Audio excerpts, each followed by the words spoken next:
Volvemos con el segundo bloque de Foro Médico y bueno, y vamos ahora a arrancar con la patología las enfermedades reumáticas, una patología crónica, lamentablemente que afecta a gran parte de la población y dentro de esta población definitivamente también pueden ser pasibles de que pueda picarle el mosquito, de que puedan transmitirse el virus. Entonces, hablar de esta franja etaria de pacientes con enfermedades reumáticas, ¿cómo están sobrellevando esto? ¿Hay un tratamiento especial que deben seguir, deben acudir inmediatamente?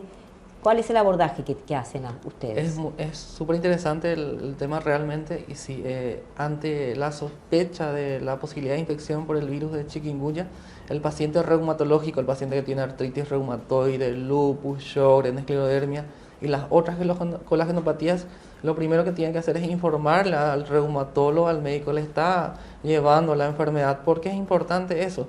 Porque en la etapa aguda de la enfermedad, los medicamentos que utilizamos nosotros para tratar de ayudarle al paciente son fármacos inmunosupresores, son fármacos inmunomoduladores, son fármacos que disminuyen las defensas en ese paciente que pueda tener un cuadro agudo.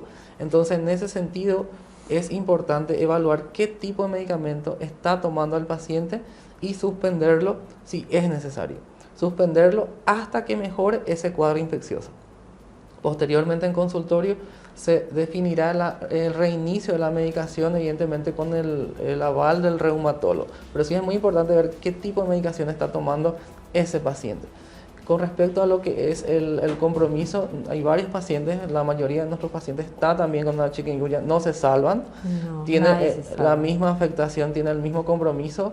Esta es una enfermedad que se conoce como la enfermedad de los encorvados. Sí, porque dice que el mosquito significa eso, chikungunya. Realmente es por la postura, del mosquito. Adoptan como robot, ¿verdad? Esa impotencia funcional tan importante. Pero así se queda el ser humano también. Es así. Es increíble, porque se queda encorvado realmente. Es así, eso es por el proceso inflamatorio importante. Tenemos que tener en cuenta qué es lo que produce este virus. Produce mucho, tiene mucho tropismo, le gustan mucho las articulaciones y de hecho que los otros órganos. Hablando de la parte articular, produce lo que se llama una poliartritis. Es una afectación de las articulaciones. Generalmente, ¿cuáles son las articulaciones que más afectan? Las manos, las muñecas. Por eso vamos a ver con los pacientes, muchos van a tener esa dificultad para cerrar la mano. Inclusive hay pacientes que pierden la fuerza de la mano, inclusive para agarrar los objetos. Hay mucha sensación de hormigueo, parestesia. Realmente es muy frustrante para ese paciente porque no entiende qué pasa, ¿verdad? Y realmente todo es a consecuencia del proceso inflamatorio que origina en el organismo, ¿verdad? También puede afectar las rodillas, los tobillos, la planta del pie, uno de los predilectos también por el virus, produce lo que se llama una fascitis plantar con mucha limitación en el movimiento, ¿verdad? Y realmente es muy importante, como había comentado, la consulta oportuna. Hay que comentar que este virus, esta enfermedad pasa por 3 estadios. La etapa aguda, que es del día 1 al día 15 de enfermedad. La segunda etapa, que sería la subaguda, a partir del día 15 a los 3 meses de enfermedad. Y es importante estos estadios. ¿Por qué? Porque en base a eso nosotros vamos a instaurarle el tratamiento indicado al paciente y mismo qué tipo de analgésicos podría recibir. Es muy importante de acuerdo a la etapa que está teniendo. Generalmente cuando pasa los 3 meses, llegamos a decir que este paciente va a tener una cronificación de la enfermedad. Eso va a depender mucho de qué situaciones. Va a depender mucho de la edad del paciente. Pacientes mayores de 65 años tienen mayor progresión a la fase crónica. Fase crónica es mayor a los 3 meses de enfermedad. Pacientes, justamente como comentó el doctor Villar, pacientes con un daño estructural previo, pacientes con artrosis, pacientes con artritis, con tendinitis, pueden tener una progresión a la fase crónica. Y mismo en qué circunstancias en esos pacientes que vemos desde el inicio de la sintomatología, desde la fase aguda, esa artritis incapacitante. Esos son los factores de mal pronóstico, por así decirlo, que nos orientan. Probablemente ese paciente va a pasar a la fase crónica. Imagínate, Lilian, que la fase crónica puede durar hasta 5 años, de 2 a 5 años. ¡Qué horror! Entonces es muy importante la consulta oportuna con el reumatólogo. ¿Para qué? para instaurar el tratamiento. A partir del día 15 de enfermedad, nosotros estamos habilitados a utilizar una serie de medicamentos para poder tratar a ese paciente con mucho dolor. Pero es el paciente con dolor, porque hay gente que transitó la enfermedad y tuvo los 5 o 6 días y terminó ahí, o cree que terminó ahí. Es así. ¿Cree que terminó ahí? La verdad que realmente... Porque te digo que es así. Sí. Los que conozco yo que han tenido, es cierto, caminan lento y todo lo demás, pero es como que ya pasó la enfermedad. Pero puede ser que no haya pasado.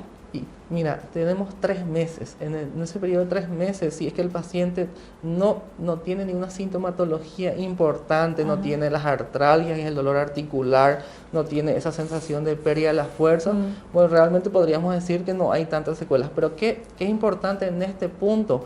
Muchas veces no hay una sintomatología florida. El paciente no tiene tantos síntomas, pasa.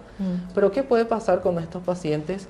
Que puede ser un factor gatillante para el inicio de una enfermedad autoinmune. Esto puede desencadenar un lupus, una artritis reumatoide, y es precisamente eso lo que nosotros tenemos que identificar cuando los pacientes pasan de los 3 meses. Es muy importante tener en cuenta porque puede ser el inicio, el debut de una respuesta autoinmune exagerada que pueda provocar complicaciones inclusive en ese paciente. En un paciente con antecedentes reumáticos. No necesariamente. Un paciente sano previamente puede desarrollar una enfermedad autoinmune a consecuencia. Más allá del compromiso articular está también esa posibilidad. También inclusive en la parte no necesariamente articular, el compromiso ocular. Hay pacientes que desarrollan uveitis, que es una complicación grave también de lo que es la enfermedad por virus chikungunya, y mismo la parte cutánea también puede verse afectado con la presencia de lo que se llama la vasculitis. O sea, todo eso puede provocar este virus inclusive en el proceso crónico de la enfermedad. ¿Amerita entonces, doctor Villar, una observación detenida de las personas que han tenido la enfermedad y que piensan que ya terminó? Hay que observar y hay que evaluarse. Sí. Lo ideal es siempre que el paciente a posterior, pasado los síntomas, ¿verdad?, haga un control, un seguimiento con un laboratorio y una consulta con un clínico o un infectólogo, ¿verdad? Eso es lo ideal. Existe un porcentaje aproximadamente entre un 50 y 60% que pueden inclusive llegar a la fase crónica. Altísimo el porcentaje de diferentes grupos de población en diferentes estudios que pueden llegar a tener monoartritis, poliartritis, como estaba refiriendo acá el doctor Armando. Les cuento, hace un mes yo tuve la enfermedad, sí, y hasta hoy día el tobillo del lado izquierdo me molesta. ¿Te molesta? Sí, así mismo. Y hay un montón de gente así también y no acude a ningún servicio. En ese caso, por ejemplo, ¿debería acudir ya a un fisioterapeuta también o a un infectólogo? ¿A quién recurre? Y realmente ya es terreno del reumatólogo. Del reumatólogo y del fisioterapeuta. O sea, ustedes dos tendrían que intervenir ahí. Así mismo, tenemos que comentar que las artralgias persistentes o la artritis persistente tiene consecuencias. Todo paciente con dolor articular mayor a 3 meses en forma persistente, buscando la etiología o lugar de la afectación no tratado, puede producir puede provocar una destrucción articular. Esta es una artritis bastante agresiva sin tratamiento. Entonces, siempre le instamos a la población a que consulte, a evaluar ese dolor si realmente, porque es importante investigar ¿qué es lo que siente el paciente? ¿Es artralgia, es solo dolor, es pérdida de la fuerza? Porque es muy importante los síntomas neuropáticos también. Entonces hay que ver si es una artritis lo que está teniendo, es una tendinitis. Todo eso va a evaluar el reumatólogo para identificar qué tratamiento es adecuado para ese paciente. ¿Para qué? Para evitar las secuelas. ¿Cuáles son las secuelas que puede tener esta enfermedad? Las erosiones. Habitualmente lo que produce es inflamación a nivel sinovial. Si no tratamos esa inflamación sinovial, corremos el riesgo de la destrucción articular. Entonces es muy importante siempre la consulta y la evaluación en el consultorio de la sintomatología de acuerdo a lo que refiere el paciente, y mismo el apoyo del laboratorio, porque también pasado la etapa aguda, nosotros también todavía solicitamos laboratorio. ¿Para qué?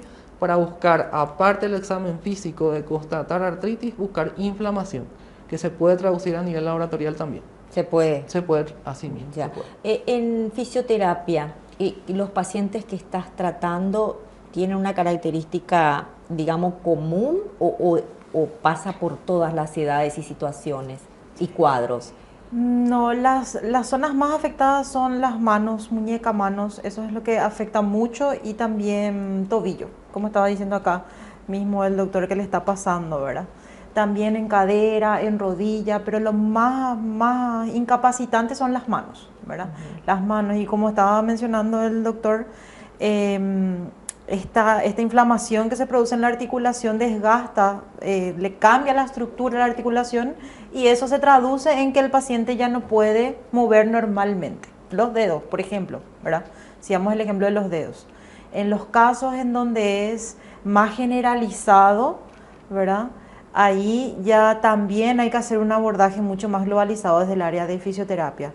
Y la mejor herramienta que tenemos, la que causa menos impacto, porque normalmente son pacientes que tienen dolor por mucho tiempo, es el agua, ¿verdad? Los pacientes que van a hidroterapia. Hidroterapia, ¿verdad? Una hidroterapia de inmersión completa, porque hidroterapia puede ser meter la mano en un recipiente con un agua tibia o un agua fría, dependiendo de la etapa, ¿verdad? Pero estamos hablando de una hidroterapia de inmersión completa donde el paciente empieza a hacer ejercicios, movimientos, ¿verdad? El movimiento del agua más la actividad muscular, el movimiento articular es lo que va avanzando o va mejorando, vamos a decir, el cuadro, ¿verdad?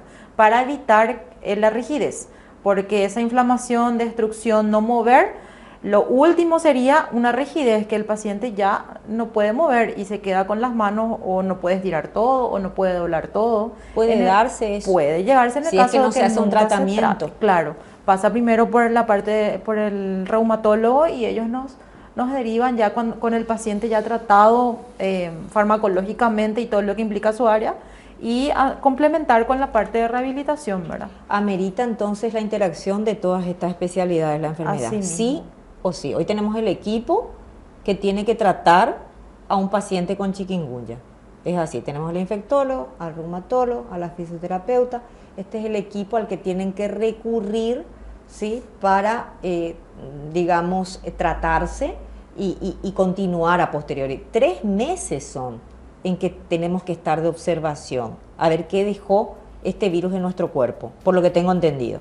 ¿Es así? Sí. Así mismo. Bueno, vamos a ir a otro corte y volvemos con el tercer bloque de Foro Médico y hablando de este tema muy importante, y empiecen a tomar nota y por supuesto a empezar a limpiar la casa todos los días y a usar repelente. Eso ya tiene que ser un hábito permanente. Volvemos enseguida.